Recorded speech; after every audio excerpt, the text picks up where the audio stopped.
I just have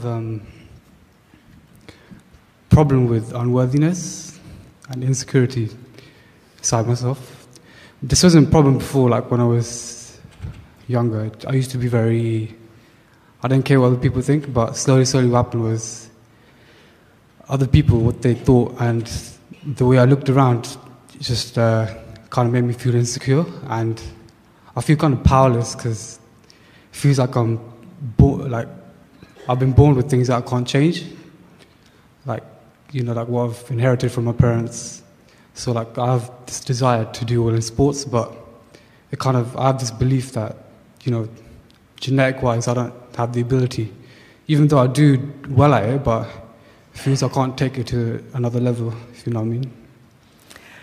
Well, it's certain that you cannot take anything to an expansive, fantastic level if at the basis of that which you are is a conscious awareness of unworthiness.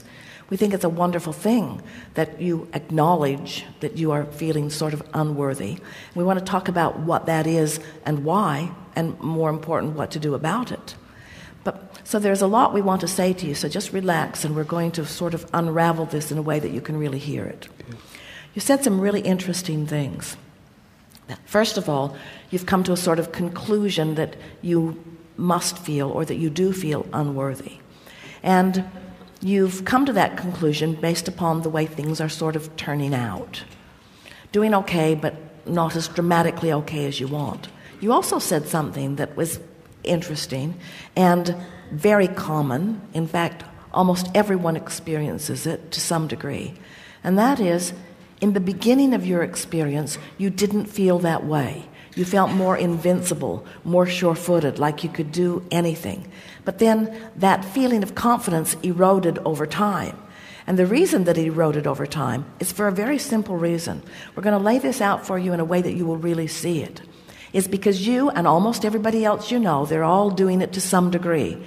You let what others were thinking about you and the way what they reflected back to you, you let that become your opinion, not realizing that they're not really holding you as any constant, steady object of attention. In other words, it's not their job to hold you. It's not their job to buoy you. It is the job of Source. It is the job of your inner being, and it is happening. But if you're looking for that love in all the wrong places, you're not going to find it.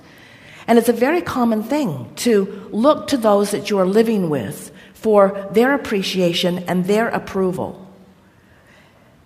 when what you're really wanting to do is feel your way into that alignment from the Source within you, who is always there, ready to cheer with you, ready to acknowledge the value of that which you are. Does that make sense to you? Yeah, it does. So it's just hard though, because everywhere you look, it affirms the unworthiness, if you know what I mean. If you turn on the TV, it's sort of like I'm stuck with a vibration that I can't change. I try really hard to change it as well.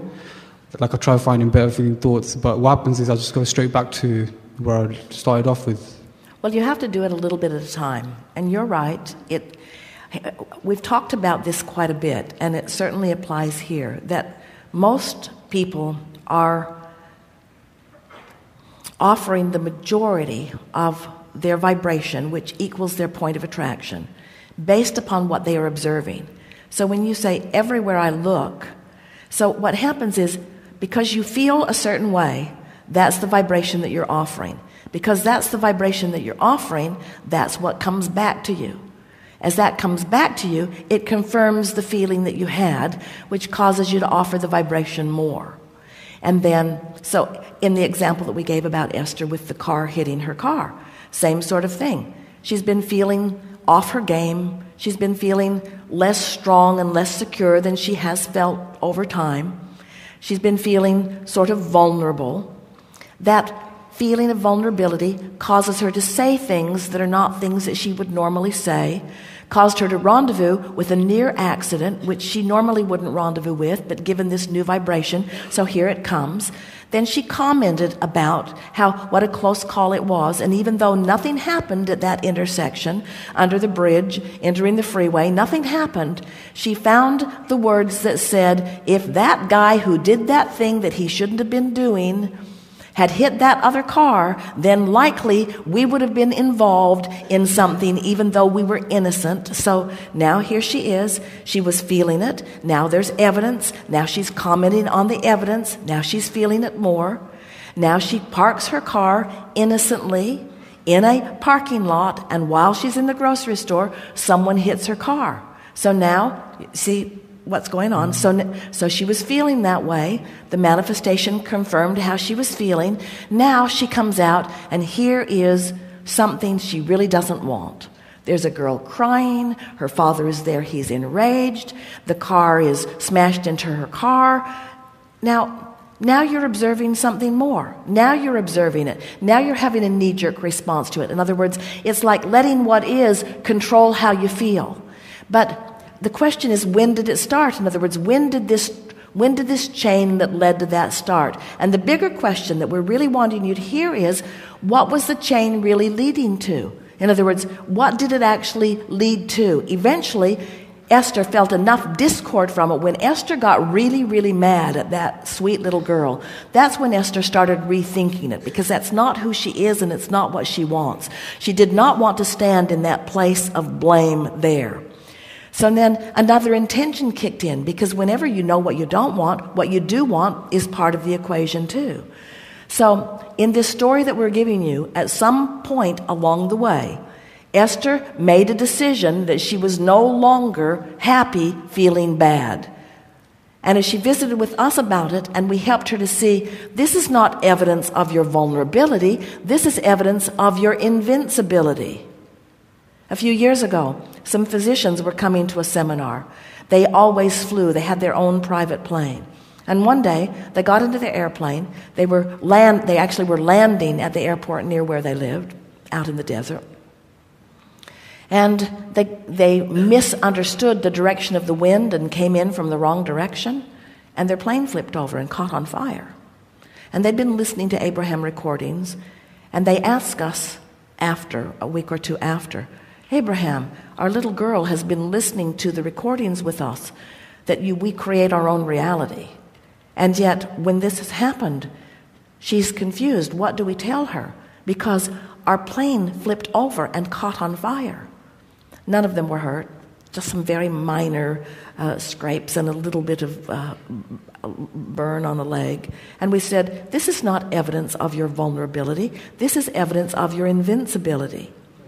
Can you see what we're getting at here? In other words, who crashes a plane and walks away from it? They did. It's evidence of invincibility.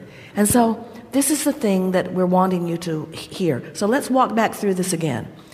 First thing that happens is if you've got a feeling going on, and it doesn't matter where you got it. Esther had a feeling of vulnerability going on. It doesn't matter where she got it. The fact is, there it is, which is leading to light little experiences that are unwanted. Now, when those light little experiences that are unwanted come, she has the option of making another choice of thought. But the motivation wasn't very strong. It was easy to complain. It was easier to observe what was going on than to remember who she really is and to try to observe it through the eyes of her broader self. So she weakly observed it in a way that did not serve her. And so it's not like the universe is teaching her a lesson and saying, well, if you didn't like that, then you're really not going to like this.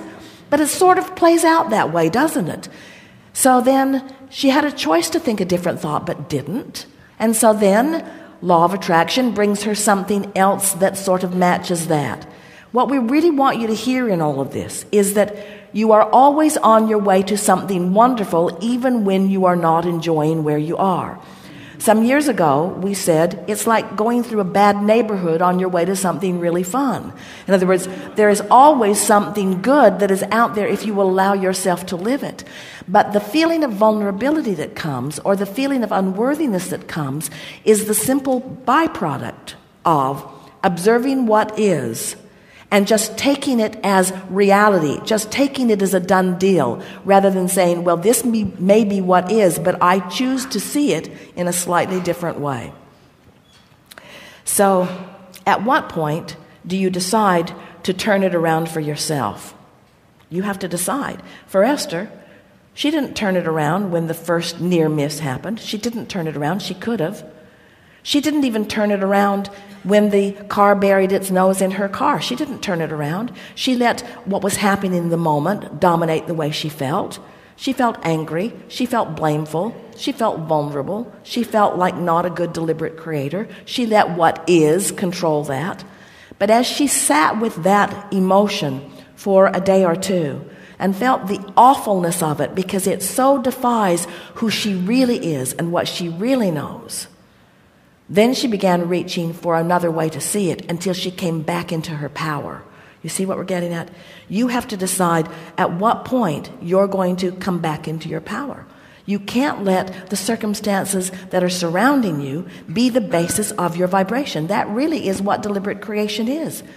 If people are just walking around, and most are, observing what is and offering a vibration that matches what is and then getting more of what is and then saying, see, I told you, and then creating more of what is and then observing it and creating more of what is and then observing it and creating more of what is and then observing it, it's no wonder that in time you begin saying, I'm not powerful. Somebody else must be doing this to me because I would not do to myself these things that I do not want. But what we can feel with those like Esther and those like you, when you begin finding things that continually make you feel less than the powerful, authentic, pure, positive energy being that you are, it gets old real fast. And after a while, you begin saying, enough of this. I am determined that I am going to reclaim my power. And when you make that decision, it's always there for you because everything that you've been living has all of this queued up, ready to deliver to you at any time. It's why you got chosen here today. In other words, the desire that you are holding, you're lighting up out there. Your desire caused a spike in your energy that was muted by your lack of ability to see who you are. But you were close enough to the clarity of who you are that you were visible in a big way to us. I try really hard. This desire is really strong. When I do get negative emotion, it's very extremely strong. That is sort of like rage, if you know what I mean. And I try my best to just turn it the other way. You know why? But here's the thing that we want you to acknowledge. If you sort of want something and it's sort of not happening, you feel sort of uncomfortable. If you really, really, really want something and it's really, really, really not happening, you feel really, really, really uncomfortable. So all you are expressing to us here is the power of your desire, to which you have more ability to align than you are giving yourself credit. In other words, you can do, and so can Esther, you can do a better job of lining up with who you are, moment by moment by moment. But here's the thing. When it's little things, there's no motivation, so you don't do it. It isn't until something bigger happens that it gets your attention and makes you acknowledge, I can do a better job with aligning with who I am. There isn't anything that you want that you can't have. If this time-space reality has the wherewithal to deliver the desire to you, it has the wherewithal to deliver the full-blown manifestation of it with no exception. You will not be denied anything that you desire. So if we were standing in your physical shoes, we would say things to ourselves such as, I'm just defining who I am and what I want, and I'm going to do a better job of holding myself in happy alignment with it as I go along. There's nothing wrong with rage. It's just simply an indicator that you're not in the vicinity of what you want. But as you stand in that rage, all that happens, as you stand in that rage longer, all that happens is that you parlay stronger and stronger desires. So you know what you don't want and you know what you do want, but you don't line up with it. And so you keep observing what is, which you don't want, which causes you to launch more rockets, but you don't line up with it. But you keep observing what is, which causes you to launch more rockets, but you don't line up with it. So the crevasse, the variance, the gap between where you are and who you've become gets stronger and stronger. And that's that tension that you are defining as rage. You got to turn in the direction of what you want. And we want to help you do that by convincing you that you can have all of that. You've just got to let go of the conversations about it not happening.